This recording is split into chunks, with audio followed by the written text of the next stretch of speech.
ကျွန်တော်တို့ Facebook Messenger သုံးနေနဲ့တချင်ဖွင့်ချင်တဲ့အချိန်မှာ application ကိုဒီလိုအထာချာချာနဲ့ဘယ်လိုဖွင့်မလဲကျွန်တော်တို့တွေ multitasking လုပ်တဲ့အချိန်မှာ application တွေ folder တွေကိုလွယ်လွယ်နဲ့မြန်ဖွင့်နိုင်ဖို့အတွက် sidebar သုံးတာကတော်တော်လေးထိရောက်ပါတယ်ဒီနေ့ကျွန်တော်ပြပေးမယ့် sidebar ကတော့ sidebar screen swiftly switch ပဲဖြစ်ပါတယ်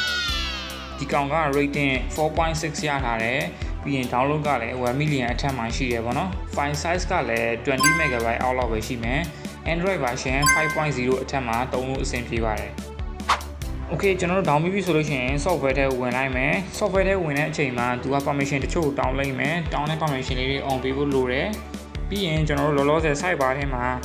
သူ default အနေနဲ့ထည့်ပေးထားတဲ့ application တွေပဲရှိရပေါ့နော်။ဒီထဲမှာကိုကြိုက်တဲ့ application တွေထည့်ဖို့အတွက်ကျွန်တော်တို့ quick action ထဲကိုသွားမယ်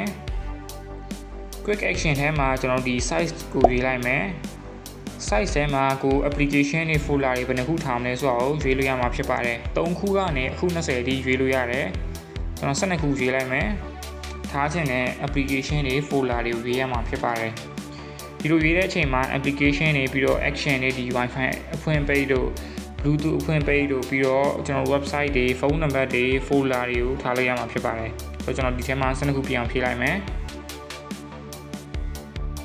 Okay ဆိုတော့ကျွန်တော်ဒီထဲမှာ12ခုပြည့်အောင်ဖြည့်ထားပြီးပြီเนาะဖြည့်ထားလိုက်လို့ရှိရင်ကျွန်တော်တို့ဒီ sidebar ထဲမှာကိုဖြည့်ရတဲ့ဥစ္စာတွေကဒီလိုမျိုးပေါ်လာမှာဖြစ်ပါတယ်ဆိုတော့ကျွန်တော်ဒီထဲမှာ application တွေ phone number တချို့တွေ folder တွေပြီးတော့ action button တွေပြီးတော့ Google နဲ့ Facebook website တွေကိုထည့်ထားတာဖြစ်ပါတယ် sidebar ရဲ့ icon ကိုပြောင်းချင်တယ်ဆိုလို့ရှိရင်လည်းပြောင်းလို့ရမှာဖြစ်ပါတယ်ကျွန်တော် sidebar icon ပြောင်းဖို့အတွက်ကျွန်တော်တို့ဒီ edge ထဲကိုသွားလိုက်မယ်ပြီးကျွန်တော်တို့ဒီမှာ set icon for edge ကိုရွေးလိုက်မယ်ဒီထဲမှာသူပေးထားတဲ့ icon တွေကိုရွေးလို့ရပါတယ်သူပေးထားတဲ့ icon တွေကိုမကြိုက်သေးဘူးကိုစိတ်ကြိုက်ထားခြင်းနဲ့ဆိုလို့ရှိရင်လည်းကျွန်တော်တို့ဒီ insert icon ထဲကနေကိုယ့်ရဲ့ gallery ထဲကပုံကိုရွေးပြီးတော့ထားလို့ရမှာဖြစ်ပါတယ် Okay ကျွန်တော်ကတော့ဒီ tagline logo လေးပဲထားလိုက်တယ်ပေါ့နော်ဆိုတော့ကျွန်တော်တို့ဒီမှာကိုသုံးချင်တဲ့ software ကိုသုံးနေတယ်ဥပမာ Facebook သုံးနေတယ် Messenger သုံးနေတယ်